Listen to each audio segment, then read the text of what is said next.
The beacon's call. Auric, the solitary wanderer, moved with the quiet efficiency of a seasoned artisan. His diamond pickaxe, a familiar weight in his calloused hand, swung with practiced precision, carving out another vein of shimmering redstone from the cavern's cool embrace. He was a creature of habit, driven by curiosity and the thrill of discovery. His inventory, meticulously organized, was a testament to countless expeditions. Rare ores, enchanted tools, a well-worn map etched with his own meandering routes. Today his compass pointed north, guiding him towards a biome he'd yet to fully chart, a vast expanse of towering spruce trees and jagged, mist-shrouded peaks. In a quiet valley many miles to the west, nestled between rolling hills and a winding river, lay a small village. Its cobblestone paths were well-trodden, its fields ripe with wheat. Iron golems slumbered protectively, their metallic groans a comforting backdrop to the villagers' soft murmurs. An old villager elder, his brow perpetually furrowed, often stood at the highest point of his humble home, gazing at the distant horizons. He had seen many seasons, felt the subtle shifts in the wind, and understood the unspoken language of the land. It was precisely as Auric surfaced from a deep cavern, wiping grime from his face, that it happened. A searing, brilliant beam of light, impossibly straight and impossibly tall, erupted from the heart of the distant Spruce Mountains. It pierced the very fabric of the sky, a shimmering calm that dwarfed the tallest trees, a beacon that pulsed with an ancient, undeniable power. Auric froze, his breath catching in his throat. He knew every major structure, every grand build within a 100-mile radius. This was new. This was monumental. Back in the village, the elder's eyes widened, his ancient hands trembling as he pointed a gnarled finger towards the impossible light. A collective gasp rippled through the village. Farmers dropped their hoes, children ceased their games, and even the stoic golems paused their patrols, their iron gazes fixed on the sky-piercing column. Fear, cold and sudden, gripped their simple hearts, but for Auric, a different emotion surged, a potent mix of awe and unyielding curiosity. He knew, with a certainty that vibrated through his very bones, that his path had just taken an unforeseen turn. This beacon, silent and majestic, was calling to him. His journey began immediately. The beacon's light, a distant star in the daylight sky, became his unwavering guide. He navigated the dense spruce forests, their ancient boughs heavy with shadow, with the swift, sure steps of one who knew every root and stone. As the sun began its slow descent, painting the clouds in hues of orange and purple, Auric found himself at the edge of a jagged mountain range, its peaks clawing at the sky. He quickly crafted a small boat from a nearby oak tree, paddling across a deep glacial lake whose waters mirrored the beacon's distant glow. Night brought its usual dangers, but Auric was prepared. He excavated a small nook into a sheer cliff face, reinforcing it with cobblestone, and sealed it with a sturdy oak door. Inside, a single torch cast dancing shadows, its warmth a welcome counterpoint to the howling wind outside. He heard the familiar groans of zombies, the rattling bones of skeletons, and once, the unnerving hiss of a creeper, all drawn to the light and sound of the night. But Auric remained untouched, a master of his own survival. Each passing hour, the beacon's light grew stronger, closer, pulling him onward with an irresistible silent promise. Days bled into one another, marked only by the shifting light of the sun and the moon. The landscape grew wilder, more untamed, as he delved deeper into the mountains. Fewer signs of other players or even common mobs appeared. An eerie quiet descended, broken only by the crunch of his boots on moss-covered stone. He scaled sheer rock faces, his enchanted pickaxe finding purchase where none seemed possible, and traversed treacherous ravines on hastily built bridges of dirt and wood. Finally, after what felt like an eternity, Auric stood at the foot of the mountain that housed the light. It wasn't a natural peak, but an ancient, overgrown structure, its man-made origins almost entirely consumed by time and nature. Moss-covered cobblestone and crumbling bricks hinted at a forgotten civilization. He found a hidden entrance, partially obscured by dense vines and a fallen spruce sapling. With a few swift swings of his pickaxe, he cleared the way, revealing a darkened passage that descended into the mountain's heart. The air grew heavy and cold as he ventured deeper, his torch casting long, dancing shadows. He moved with heightened caution, his hand resting on the hilt of his diamond sword. The passage opened into a massive, vaulted chamber, partially collapsed in places, its ceiling lost in the gloom.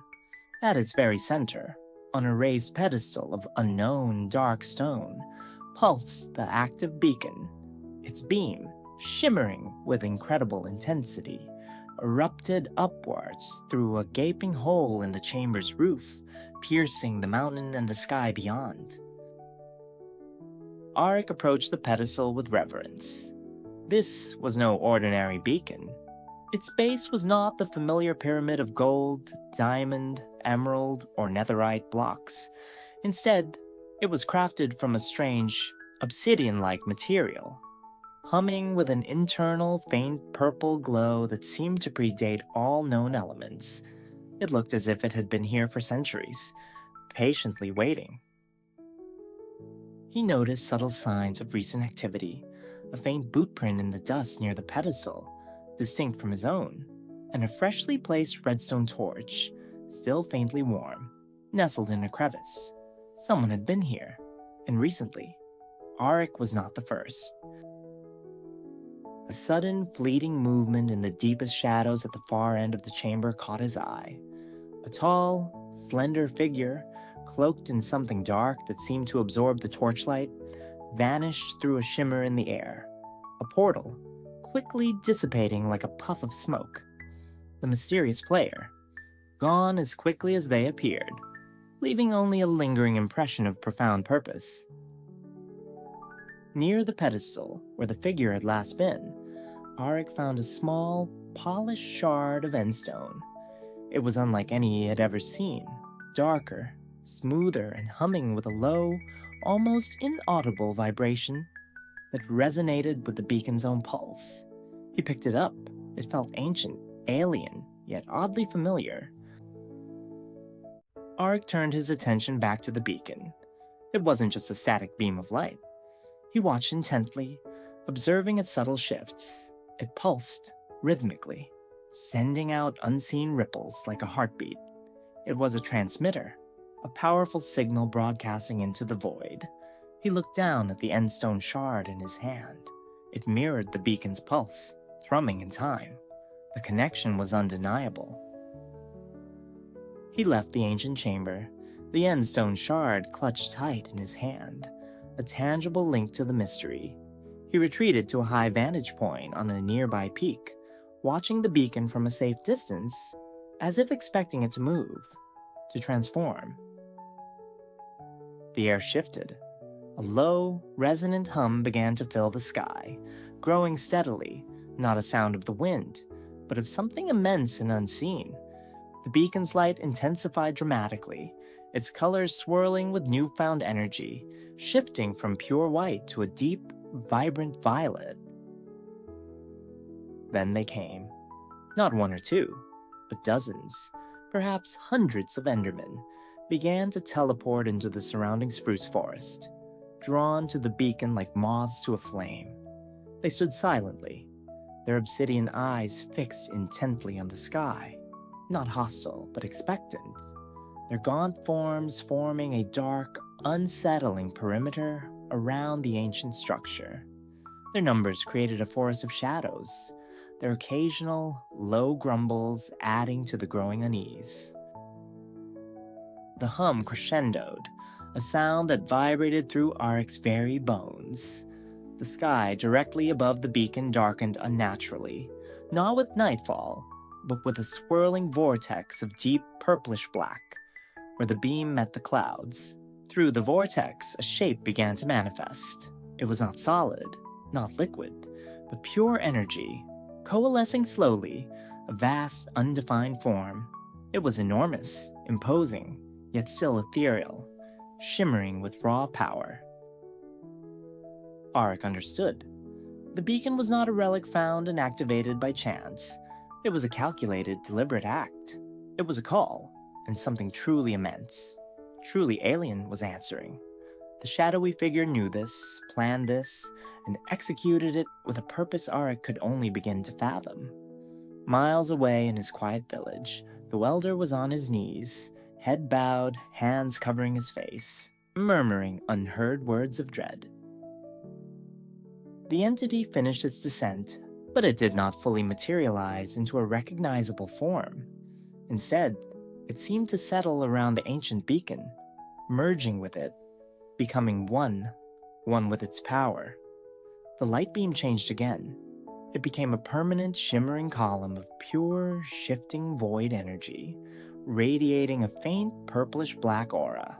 The surrounding terrain shimmered, blocks subtly transforming, growing strange, geometric crystals that hummed with the same internal glow as the beacon's base.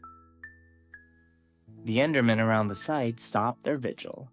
Some began to patrol the perimeter of the newly changed zone, their movements more deliberate, almost ritualistic. Others simply stood, now seemingly guarding the site, their empty stares fixed on the transforming landscape. Auric watched from afar, the endstone shard pulsing in his hand, a silent witness to the world's profound transformation. The world he knew had irrevocably shifted. The rules felt different now. The ancient beacon, once a dormant mystery, was now a living heart, pumping unknown energies into the world. For a fleeting moment, the shadowy figure reappeared at the very edge of the newly transformed zone, a silhouette against the new shimmering light. A hand, gloved and slender, was briefly raised in a gesture of quiet triumph, or perhaps a final farewell, before dissolving into the new, shimmering air, leaving no trace. Auric clutched the endstone shard. He felt a new purpose, a new adventure laid out before him, vast and uncertain. The world had just become far more interesting, and far more dangerous. The beacon's call had been answered. Now, the true game began.